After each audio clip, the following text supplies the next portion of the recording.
countries. All right, the big story of the hour that we are discussing right now, a massive reality check from the Supreme Court today. While hearing the stray dog menace, a three-judge bench did not mince words, declaring that public safety cannot be a gamble. Justice Vikram Nath led bench flagged a chilling reality. It said that no one can read a canine's mind. You don't know what mood they are in. The court's verdict: prevention is better than cure. But it wasn't just about bites. The bench sounded the alarm on highway safety, observing that even without the threat of bites, the presence of stray animals poses a significant road hazard, often leading to fatal accidents. The bench's final stinging question to the authorities: why do we need dogs in our schools, our hospitals and courtrooms at all? Let's open up this discussion. Joining me on the telecast is Ambika Shukla. She is an animal welfareist. Ambika, what do you make of the judgment passed by the Supreme Court today? Stinging remarks, holding logic to the petitioners who were being represented by Kapil Sibal.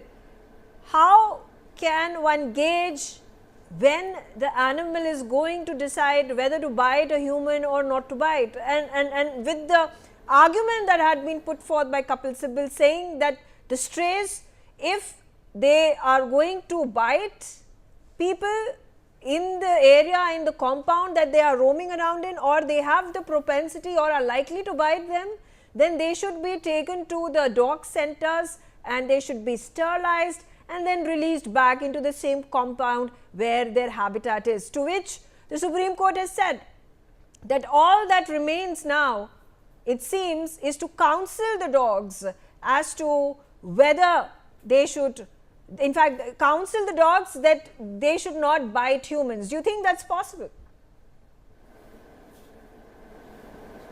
Firstly, there has been no judgment. All of this was observations, and some of it was light-hearted banter. So none of this is a judgment. There has been no judgment so far. The matter is ongoing. The Supreme Court is going to resume hearings tomorrow. What is important to see, though, from today's hearing is, for the very first time, there has been a reality check.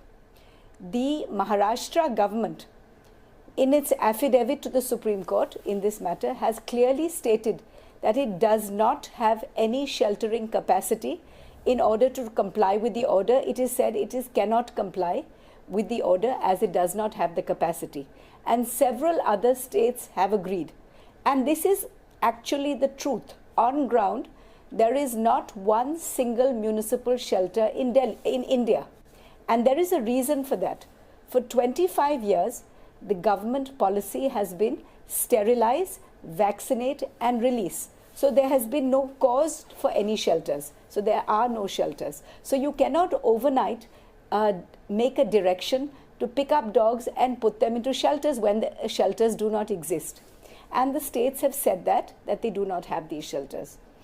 Secondly, the logic of the ABC program, the Animal Birth Control Program, is very simple. Not only, and it is a WHO program endorsed by the apex human health body of the world as the only scientific and proven way to reduce dog numbers, curb biting and eliminate rabies. How does it work? It works not only when dogs are sterilized, obviously they will not reproduce and the numbers will be curbed, but more than that, it actually does curb biting. How? There are three main reasons for biting. One is during the mating season, when male dogs become excitable, and that is when a bite could occur. Second is after the females deliver puppies, then females protect their puppies, and that is a time when a bite could occur. And the third is when dogs enter each other's territory and there is territorial fighting, and as a result a sort of damage can occur through a bite. Now all three causes is this going to be guaranteed that if these three conditions do not exist, the dog is not going to bite a human, the dog is not going to bite anybody? What if someone steps on his tail by mistake? What if he is just pushed around, keeping in mind the dog is roaming on the streets? Again, the big question that has been asked by the Supreme Court bench, why is there a need to have dogs on the streets that would be detrimental, that may be a big cause for having accidents? Why are you jeopardizing human life for a few people who at this point of time are justifying the existence of dogs in their specific habitat, which turns out to be schools, which turns out to be colleges, which turns out to be government institutions, even streets? Ma'am, accidents happen all the time on the roads, traffic accidents. Can we guarantee that if we take cars off the road, shall we take all cars off the roads? Accidents happen, but these are the main circumstances which can be prevented. Bites are preventable through our own education and our behavior and our awareness. And it is not about are you tomorrow going to say that the cows and the buffaloes and the goats should also be let loose on roads? No, ma'am, there is a fundamental difference, and I will explain it to you. The difference between cattle and dogs is cattle are born into captivity. They are born in dairies. They are not born on the street. They are born into dairies. Dairies use them, abuse them, and then throw them out when they are dry. So those animals cannot survive on the street. Cattle do not even have the teeth to open a plastic packet to get to the food. They are constrained to swallow the plastic, which causes them to die miserable deaths. So they need to be cared for because they have been produced by humans for the use of humans. They are not even naturally produced. They are produced through artificial insemination. So we multiply their populations and then we discard them onto the roads. That is not true of community dogs. Community dogs are born onto the street. They live in territories, they can cope, they can survive, they are able to forage for food, there are feeders who feed them. Cattle, on the other hand, need 10 kg of food per day per cow.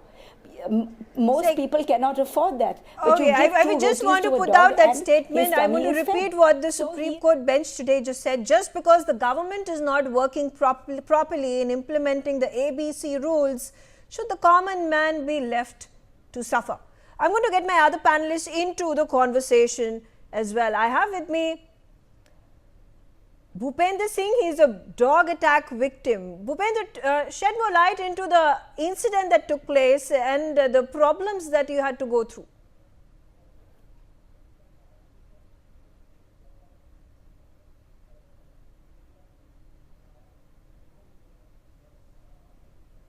Sorry, I'm not able to hear you. We'll try to fix that audio issue with Bhupender Singh. Can you hear me? Yeah, I hear you. Yeah, could you tell us about how long ago did a dog bite you, and was it a serious wound, and how did that happen?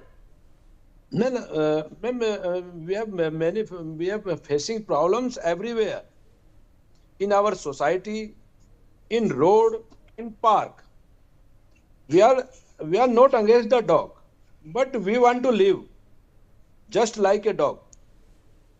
So if we don't want to save a human, then you can love the dog. So main problems not dog hater or not dog lover. तो मेरा कहना इसमें ये है कि जो main problems जो public face कर रही है, are you hear me ma'am? I can hear you, yes. तो वो प्रॉब्लम्स गवर्नमेंट ने क्रिएट नहीं की है, वो प्रॉब्लम्स समाज से ही क्रिएट हो रही है, और जो समाज में क्रिएट हो रही है उसको सॉल्व करने वाला कोई नहीं है, और वो बढ़ती जा रही है। क्योंकि एक रेबीज जो डॉग को होता है वो इतना डेंजरस है कि किसी भी वेपन से ज्यादा डेंजरस है। तो इस चीज को हमें देखना होगा कि किस चीज, तो हमारा मेन ये है कि ह्यूमन सेफ्टी कैसे हो, how we save the human. Ashwini Dubey, let's hear it from you as well. And I do want to put out the precedent that was set by the Supreme Court in the case that was being heard last year. You know, after the Supreme Court came out with a judgment It ruled that strays in Delhi and adjoining regions must be shifted away from residential localities. It had to look back at its decision, revise it, and say that the dogs should be sterilized. There should be separate areas that must be created for them to eat food, which is the exact area where the residents and dog lovers and dog feeders can go to feed the dogs. It cannot happen ad hoc, at random, in any part of the locality, any part of the society, and they should also be provided centers. Of course, there was a lot of pressure from certain sections of the society, from dog lovers, from activists who raised this concern, after which the ruling had to be amended. How do you view the arguments that have been put in place by the petitioners and by the government in the case today?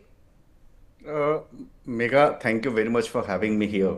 In a very simple and plain language, I do agree with the viewpoint of Honorable Justice Vikram Nath, who says, how do you know which dog is in a mood to bite you in the morning?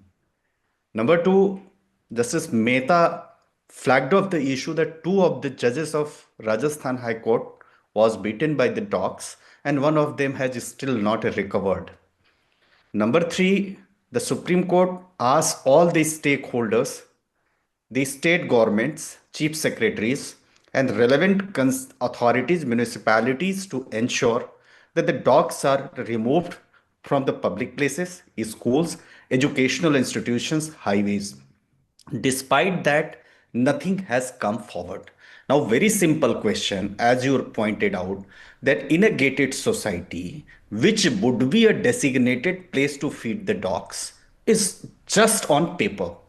Because the Resident Welfare Association or its executive body, under the fear of the dog lovers, they cannot take any decision, number one. Number two, the dog lovers, they come around 11:30 in the night mostly, with the leftover food and give the food to those dogs next to your house, my house, at a common place or the gates from where the general public enters. Four, if anybody comes and say, please, your right to feed a dog does not it should not violate my right to live peacefully. You don't have a right to feed next to my house. Immediately, most of them, or respectfully, I would say, the women, they start fighting. And ultimately, what happens? Whosoever raises the voice, that reaches to the police station. So the common middleman who is affected by these human dog lovers or their I would say, legal activity, that would be will be afraid from going to the police station, and that goes with the Resident Welfare Association. Quite often we see then in our groups it is being discussed that the dog should be removed from here. This has beaten to this Okay. senior citizen was beaten, child was beaten, but nothing happens. Now, before me, one of the dog lover, respected Ambika Shukla ji, she has very candidly flagged out number of the issues. Why are we concerned with those issues? Those issues does not belong to common man. Common man in simple language was that they should be given protection from the dogs, stray dogs who are beating them and their children who are being affected. Now, how would you identify? We do not have any mechanism which dog is rabies friendly, which dog is having rabies and which is not, which is sterilized and which is not. Now, number one and last important point, if the shelter homes are created, these dog lovers can easily go there. They can not find 5, 7, but they can find dozens of dogs there and may feed them there. Why general public should suffer? Even Justice Vikram Nath once opined, then he said in the morning he is under fear, he cannot go out and he cannot do cycling. So this kind of environment outside society. So that is why the ambit and scope of the Supreme Court order should be given in a clear go, and the Resident Welfare Association's responsibility should also be fixed, so the common man should not suffer. Over to you, Megha. Okay, Sonali Chopra is also on the show with me. She's a lawyer at Delhi High Court. Sonali, hearing your views, do you think the last time around there was an order that was issued by the Supreme Court had to be rolled back, amendments had to be made? Do you think the Supreme Court buckled under pressure from the activists and welfareists, dog welfareists who came out and protested and were upset about the Supreme Court order and allowing for the dogs to be returned to the localities, to the RWA societies after they were immunized and after they were sterilized? I don't think the Supreme Court was pressurized by anything but hardcore scientific research, which is proven itself in so many other countries, and as was argued today by Mr. Kapil Sibal. There is a proven scientific method to approach the problem and eventually get rid of the dog population or reduce it with time and then eventually get rid of it. That is what I think is there in everybody's mind.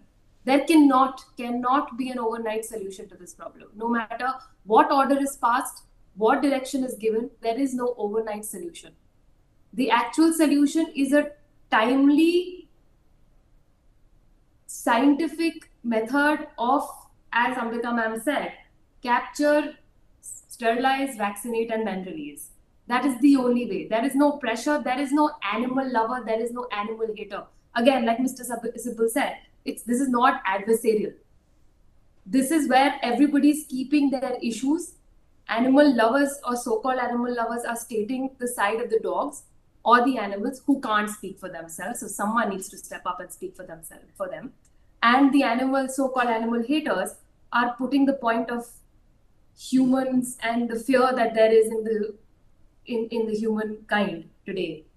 Okay. So there is no pressure. Okay. This is just a discussion. But then why is it wrong to set up animal centers, dog shelters, and take these animals, take these strays and give them a life that is going to be much better in terms of shelter, in terms of food that is going to be provided? And now I do understand that you're going to tell me that there are not enough shelters.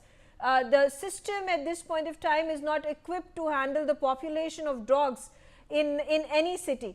But that can be improved by way of putting in systematic checks and balances to ensure that these shelters are well equipped and allowing for, better rearing and upkeep of the dogs that are the strays that are brought into these shelters. To that, I'll just say that the ABC rules have been in force for the last so many decades. If our municipalities and our authorities could not be successful in implementing those, there could not be enough checks and balances to ensure that those are implemented. How can you today guarantee that there will be checks and balances to ensure shelters and a good life for the dogs? That's not how it works. That's not how, unfortunately, anything works in this country. There is a scientific method. Let's just follow that. Are you going to then, at this point in time, because the government is not working properly, doing its job, you are going to risk the life of humans? I mean, that's the question. That was also a question that was raised by the Supreme Court bench. Just because the governments are not functioning, not doing their job, are humans going to be put at risk? Are humans at risk only because of dogs? I ask come on, are you saying that, simply because a person who is walking on the street, walking on the road has certain percentage of chance that he or she may die, therefore let loose the dogs as well and increase the chances of accidents that take place and the possibility and the risk that it poses to the commuters? How do I today know which man is in the mood to commit a crime? It's as simple. Does that mean let's jail everybody? No. There is a method. There is a mechanism. Are we at this point in time comparing you? I mean, at this point in time, if you're comparing humans to dogs, and you're talking about the number of people who are walking on the streets. Why is there no comparison? There are strays. There are homeless. We are all living animals. We all breathe. We all eat. What is the problem in this comparison? Therefore, criminals are put behind bars and detention centers. And therefore, strays, because they are not cared for, they do not have homes, they do not have families to rear them, is the best and the ideal solution is to create the shelters and put them in the shelters. Yes, this is a process where the governments and municipalities and RWAs will have to work together. You'll have to join hands, set up these centers. And yes, it will take significant amount of time. It is also unfortunate. It is problematic. The governments have still not worked out a way in securing the lives of humans and also giving a respectable life of dignity to the strays in our country. I am just saying very, very simply that this is an issue that has to be dealt with. Let's look at the prison system that also comes with the science behind it, right? It's not that pick up everybody, throw everybody into jail. There is a process which is followed, and the process for this is already laid down in the ABC rules. That's what Mr. Sibal argued today. Till the ABC I know, rules tomorrow are you going to say that lawyers are going to be taking on cases of dogs and fighting them out in courts? It's a little bit hilarious and also undigestible and unpalatable as well. All right, thank you very much, Ambika Shukla, for joining me and sharing your views, and the rest of my guests. On that note, I slip into a short break. Thanks for watching.